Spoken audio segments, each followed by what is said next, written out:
Self-confidence. It's something people talk about all the time when they say why they're not succeeding. Over and over I hear people say, I just don't have enough confidence. Listen, confidence is not something you have, it's something you create. And you can create it at any moment in time. A sense of confidence is nothing but a sense of power within yourself, a sense of certainty that you can pull something off. And you can create that feeling literally in a moment. It's not something that you live with. There is no one that I've ever met that no matter what situation they're in is always confident. Everybody gets knocked off kilter at times. The key is, can you turn the confidence on when you need it so you can get the most out of yourself? Does that make sense so far? So you got to remember that feeling confident is nothing but a state of mind. And you can change and create any state you want at any moment in time, no matter what's going on around you. Let me give you some specific examples. There are 3 primary ways that you can create self-confidence at any moment in time to get the most out of yourself and produce the results you really want. Approach number 1 you're familiar with. It's called physiology.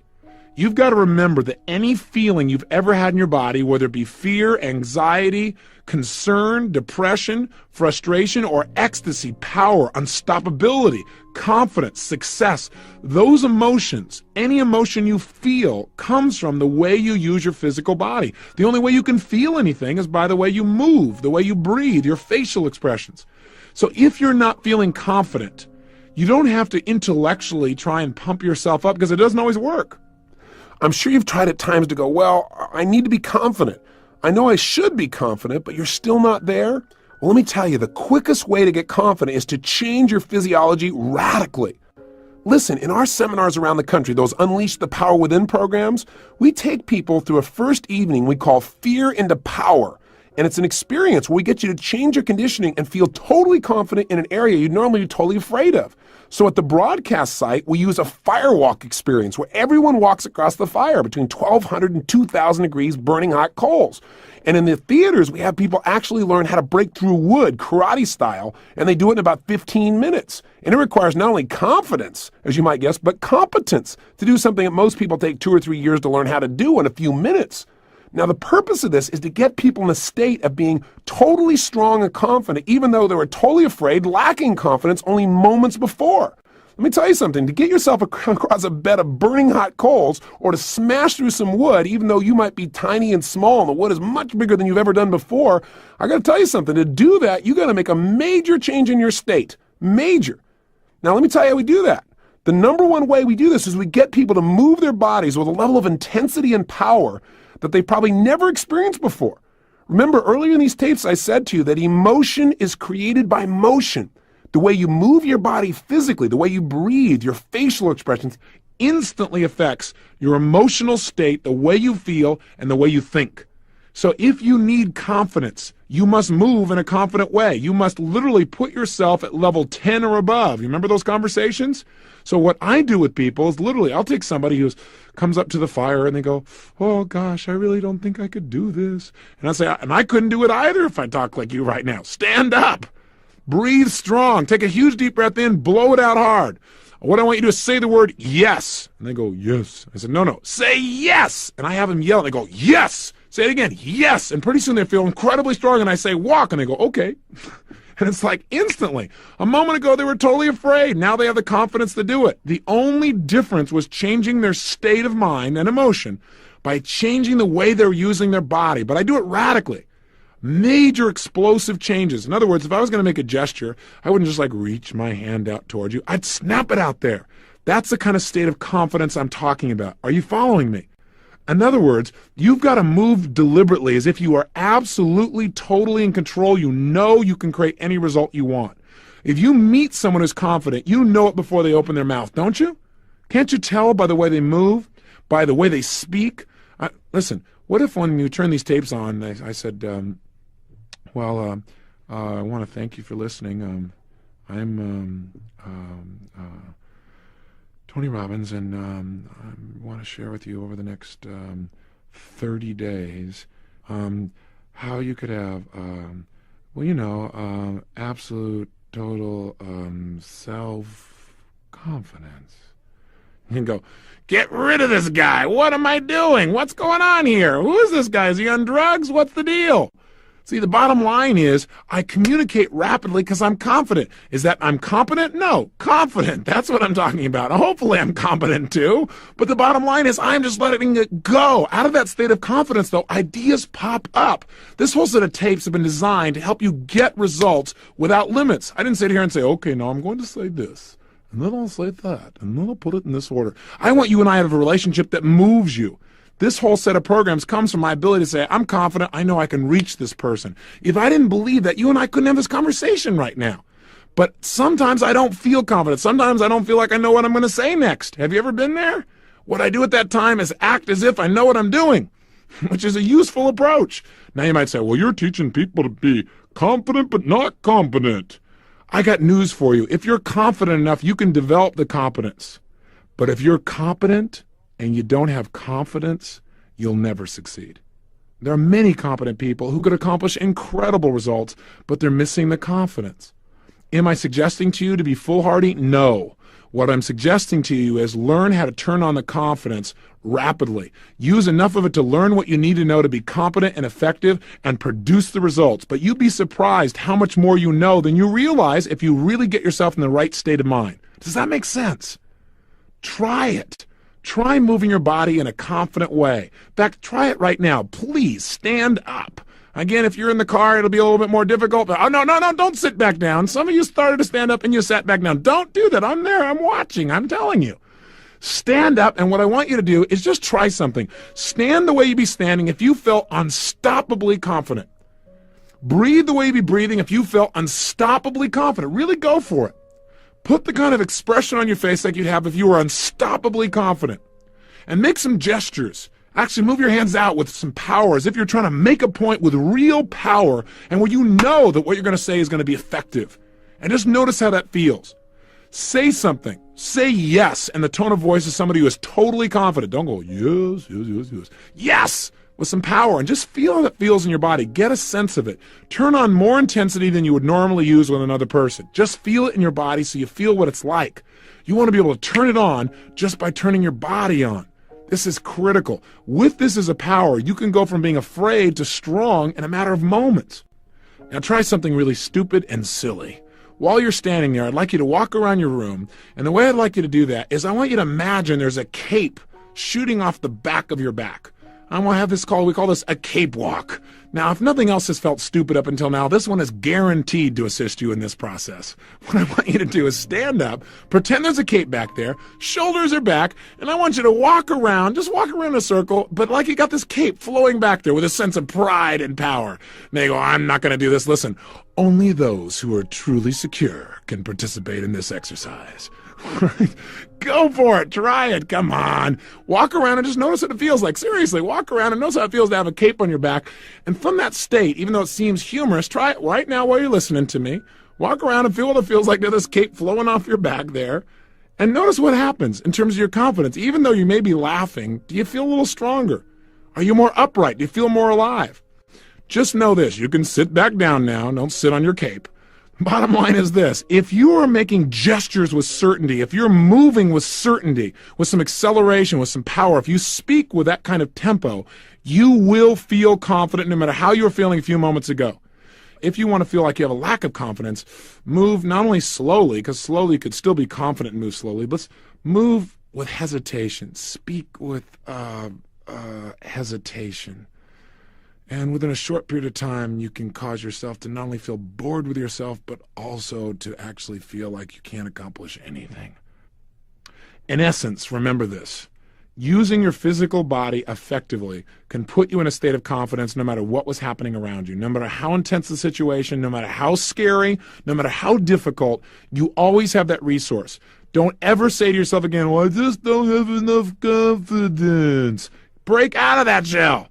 If you don't feel like you have confidence, create it right now. It's not a thing that somebody gave you years ago. It's not something you missed out on. It's something you create by the way you speak, by the way you move, by the way you gesture. That's one. Here's number two. Control your mental focus. Remember, what you focus on is going to determine how you feel. So if you focus constantly on how things might not work out, and you look at in your brain all the possibilities of, well, what if this doesn't work, or what if that doesn't happen? If that's your mental focus, of course you're going to lack confidence. Remember, we experience whatever we focus on. So if you're focusing on how things won't work, you're going to feel the pain that you associate to that. You're going to create a tremendous amount of doubt, and then it usually becomes a self-fulfilling prophecy. You don't get what you want. Let me give you a kind of a simple example. I'd like you to try something. Please listen and please do this. What I want you to do is think of something you really want to have happen in your future, something you like to have or do or be.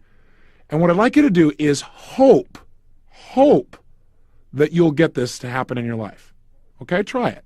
Think of something you really want in your life, something you really want to have happen, and hope it'll happen. Notice how it feels when you hope it'll happen. You may even notice what you say to yourself when you hope something will happen. Now, what I want you to do is get out of that state. Completely get out of that state for a second. And now let's have you think about the same thing you want to have happen in your life, but this time, I want you to expect that it will happen. Absolutely, totally expect it. Know it. Okay? And when you know it's going to happen, I want you to notice what happens to the pictures in your mind as you think about it. What's different? I want you to notice the difference in your body. Absolutely expect it will happen. You expect this will occur. You absolutely know it. Now, I got a question for you. Is there a difference in how you feel in your body, first of all? And I think you'll find the answer is yes. In addition, is there a difference in even how you visualize these two things in your mind? There are several distinctions that I make usually when I ask people what the difference is between their hoping and their expecting. Invariably, number one distinction is people tell me things like, well, I noticed that when I was hoping that the picture was dim or it was dark or it was gray or it was black and white or it was two pictures. I saw myself succeeding, but I also saw the possibility of failing. Versus when I expected, I saw just one picture. I saw it happening. Interesting. When you focus on it just happening, you feel confident. When you focus on it might happen or it might not happen, you don't feel so confident. Is that fair to say? Also, when people focus on things that they're expecting, many times they put it in color. The other thing that commonly comes up is people say things like, well, when I was hoping, I felt kind of passive. And when I was expecting, I felt active. I felt like I needed to do something. Interesting. Was that true for you? The reason is whatever we focus on, we get. So if you're focusing on two possibilities, your brain is getting different neuroassociations. It's going, could be painful, could be pleasurable. Your brain doesn't know what to do. It doesn't feel confident. But when you expect and focus on one result and you say, this is what it is, I'm going to accomplish this, I expect it, immediately your level of self-confidence goes up and you feel active immediately because your brain says, hey, if I do this, I can get some pleasure in my life. Does that make sense? That's the process we're talking about. We must control our focus. And one way to do it, of course, is to control our focus by controlling the questions we ask ourselves. Invariably, people who have a lot of doubt ask questions that create it. They say things like, well, could I really get this done, I wonder? Or, God, I wonder if this will get screwed up too. Versus coming from the place of saying, how can I get this done? Or better, what's the best way I can get this done? See, when something comes up for me, if I want to be confident, I don't say, gosh, do you think I can really pull this off? I ask myself, what's the best way to get this done? And enjoy the process. Now, by doing that, listen to the presupposition there. The presupposition is my mind's going to focus on how to get it done. I'm going to start expecting it's going to get done. I'm going to feel confident. Versus saying, will it work or will it not? In which case, I start focusing on two different possibilities and I lose my confidence. Are you following me? Good. Now, third way that we can control our focus is just to change our core beliefs. And we've already talked about how to do this over and over again. If you walk around in life believing that the only way you can feel confident is if you've already accomplished something, you got a problem. You're limiting yourself to the number of things you can ever feel confident about and succeed. In other words, some people say, well, how can I be confident when I've never done it before? Listen, I feel confident in all kinds of things I've never done before. You say, well, that's because you're screwed up. No, that's not why it is. It's because I come from a belief system that says this, that if I can imagine it, I can achieve it. So if I can even imagine it, I know I can achieve it, and that allows me to be confident. Plus, I have a belief system that says, if I'm committed, there's always a way to make it work. And no matter how tough the situation is, if I don't know how to make it work, somebody else does, and I can get their help. So I come from that place, and that allows me to be confident. I know I can get help. I know if I'm committed, there's a way to do it. And I know that anything in the past I've really been able to imagine accomplishing and finding a role model for, I can accomplish. Hey, listen, everything you do now, you once weren't good at. Everything you do now, there was a time when you had not done it. Why wait to get confident? Besides that, I know I can be confident about what I'm about to begin because I know, look, if it doesn't work out, I'll learn something, and that makes me feel confident because that learning will allow me to be better in the future.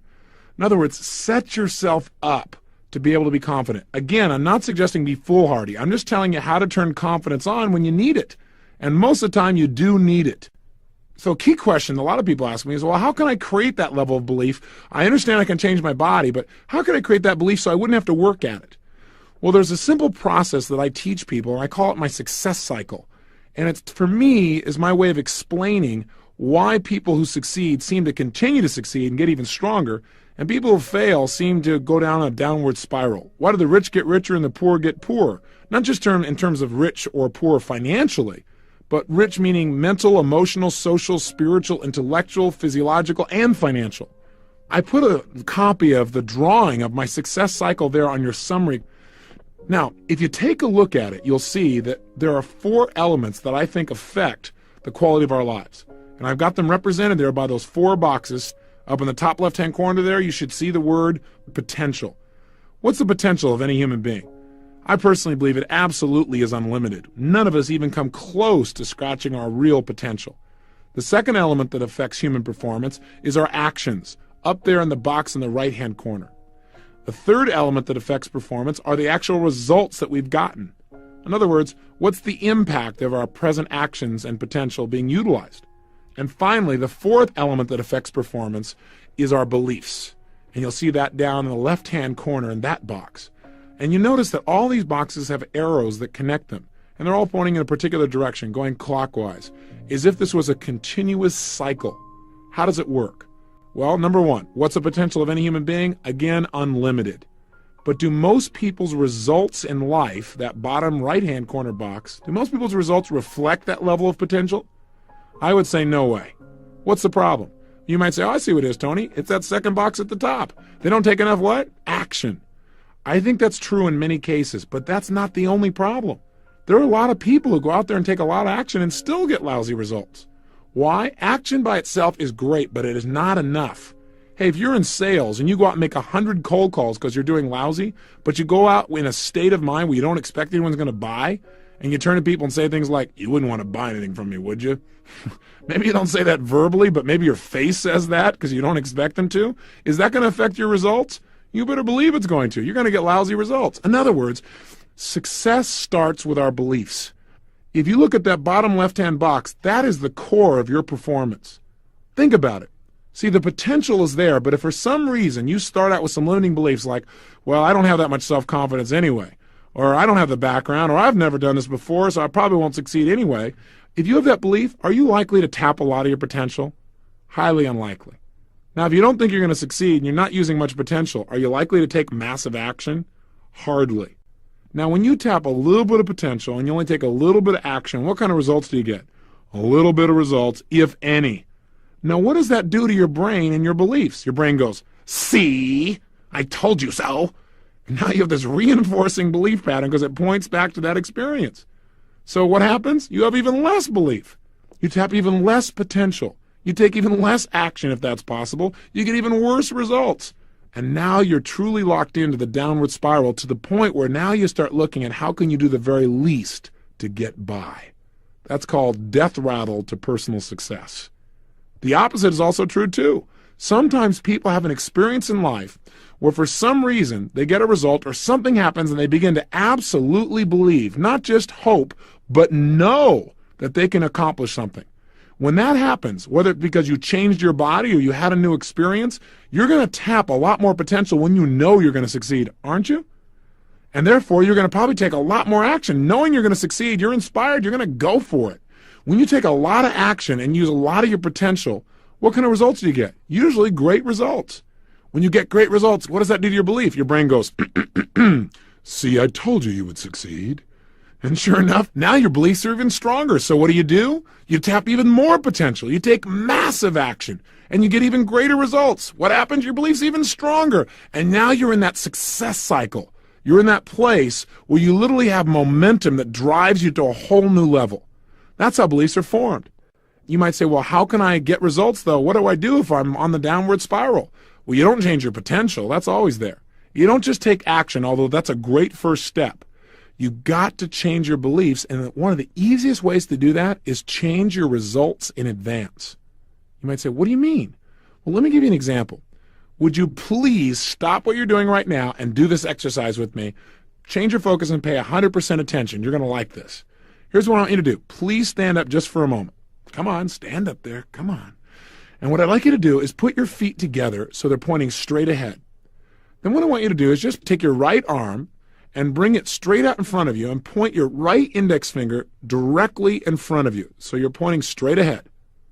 When I say now, what I'd like you to do is turn clockwise as far as you can comfortably without stretching yourself or pushing yourself or really hurting yourself, okay?